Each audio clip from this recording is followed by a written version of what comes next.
চড়া দাম দিয়ে খেলেও কিন্তু রেস্টুরেন্টে কোয়ান্টিটি পরিমাপ খুবই কম দিয়ে থাকে, হ্যাঁ, চিকেন, থাই মাশরুম স্যুপ বা মেক প্রন করব। যেটাই বলি না কেন। তাই ভাবলাম বাসায় কেননা আমি একটু বেশি কোয়ান্টিটি দিয়ে, চিকেনের পরিমাণ বেশি দিয়ে, মাশরুমের পরিমাণ একটু বেশি দিয়ে রান্না করি, হয়তোবা আরো খেতে বেশি মজা হবে। কি আর করার, এখানে আমি ক্যানই খুলতে পারতেছি না মাশরুমের। লিঙ্কন ভালো হয়, আমি তো, আমার তো জানা নাই। খুলছে এটা, খালি তুমি উপর করে উঠে দিবা।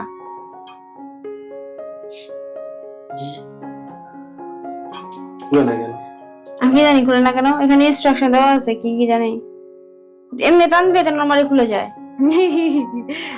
তো ফাইনালি ক্যানটা খোলা গিয়েছে এই যে ছুরির মাধ্যমে। তো ক্যান থেকে দেখি কয়টা বের হয়।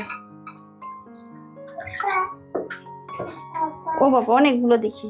লম্বা করে না, এরকম করেই তো। কি যে বলো তুমি।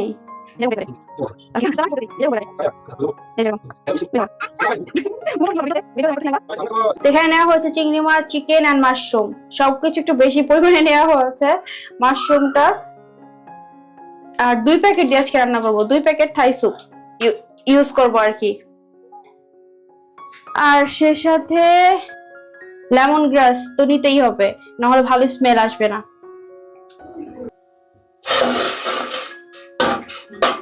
আদা রসুনের পেস্ট, এটা কিছুক্ষণ আমি সিদ্ধ করে নেব।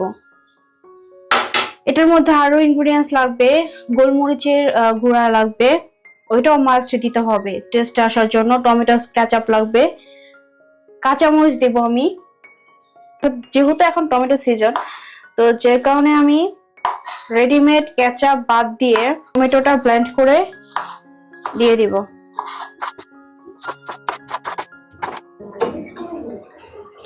তো এখানে চিংড়িগুলো আমি দিয়ে দিচ্ছি।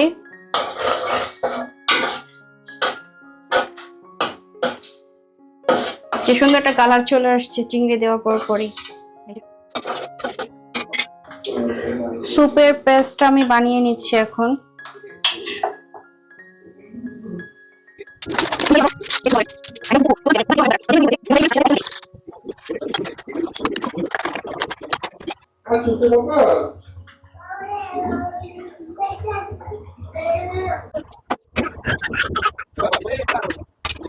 এখানে 3 চামচ চিনি দেওয়া হয়েছে, এক্সট্রা লবণ পরিমাণ মতো, মানে স্বাদ মতো। আর হচ্ছে এখানে দেওয়া হলো আর কালো গোলমরিচের গুঁড়া। কালো গোলমরিচের গুঁড়া বেশি পরিমাণ দিলে ভালো লাগে।